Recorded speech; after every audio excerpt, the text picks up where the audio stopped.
કતારગામ વિસ્તારમાં આવેલા પટેલ ઇન્ડસ્ટ્રીઝ એસ્ટેટમાં બાઇક ટોઈંગના સીસીટીવી વાયરલ મામલો ટ્રાફિક એસીપી વીપી ગામિતનું નિવેદન સામે આવ્યું। ઇન્ડસ્ટ્રીઝ એસ્ટેટમાં આડેધડ બાઇક પાર્ક કરવા અંગે કંટ્રોલ રૂમમાં ફરિયાદ કરવામાં આવી હતી। ફરિયાદના આધારે ટ્રાફિક શાખા રિજિયન 2ની ક્રેન તાત્કાલિક ઘટના સ્થળે મોકલવામાં આવી। ક્રેનના કર્મચારીઓએ સ્થળ પરથી આડેધડ પાર્ક કરેલી 2 બાઇકો કબજે લીધી। બાઇક ચાલકો અને મૂળ ફરિયાદી વચ્ચે પાર્કિંગના સામાન્ય ઝઘડા અંગે સ્થળ પર જ સમાધાન થયું। બંને પક્ષો વચ્ચે સમાધાન થતાં કબજે કરાયેલી બાઇકો કોઈપણ દંડાત્મક કાર્યવાહી વગર પરત સોંપાઈ હતી। સમગ્ર મામલે ફરિયાદીને સંતોષ થતાં પોલીસના અને ક્રેનના કર્મચારીઓ સ્થળ પરથી રવાના થયા। ગઈ તારીખ 11/7/2026ના રોજ અમારા કતારગામ વિસ્તારમાં પટેલ ઇન્ડસ્ટ્રીયલ એસ્ટેટ વિસ્તાર આવ્યો છે। ત્યાં બધી અલગ અલગ ઇન્ડસ્ટ્રીઝ આવી છે।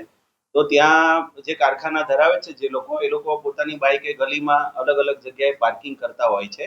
11 તારીખે અમને કંટ્રોલ રૂમમાં હેલ્પલાઇન પર એવો કોલ મળ્યો હતો કે આ ઇન્ડસ્ટ્રીયલ એસ્ટેટમાં આડેધડ ગમે ત્યાં પાર્કિંગ લોકો કરી જાય છે। એવો કોલરે એક ફરિયાદ આપી હતી, જેના આધારે અમારી ટ્રાફિક શાખા રિજન 2ની એક ક્રેન ત્યાં મોકલવામાં આવી હતી। ક્રેન જ્યારે ત્યાં પહોંચી ત્યારે જે ફરિયાદી હતા એ ત્યાં હાજર હતા। એમણે બતાવી હતી કે આ ઇન્ડસ્ટ્રીયલ એસ્ટેટ આગળ જે બાઇકો પાર્ક કરવામાં આવી છે અમારી નથી ને અમારી બાઇકો મૂકવામાં તકલીફ પડે છે, જેના કારણે ક્રેનના કર્મચારીઓએ ત્યાંથી બે બાઇકો ત્યાંથી ઉપાડી હતી। પરંતુ પછી એ બાઇકવાળા આવી જતા અને જે ફરિયાદી હતા એમના વચ્ચે સમાધાન થઈ જતા પાર્કિંગ બાબતે જે સામાન્ય ઝઘડો હતો એના કારણે બાઇક એમને પરત પાછી સોંપી દેવામાં આવી છે। બીજી કોઈ દંડાત્મક કે એવી કોઈ કાર્યવાહી એમના કરવામાં આવી નથી અને કોલરને સંતોષ થતા ત્યાંથી ક્રેનવાળા જતા રહ્યા છે।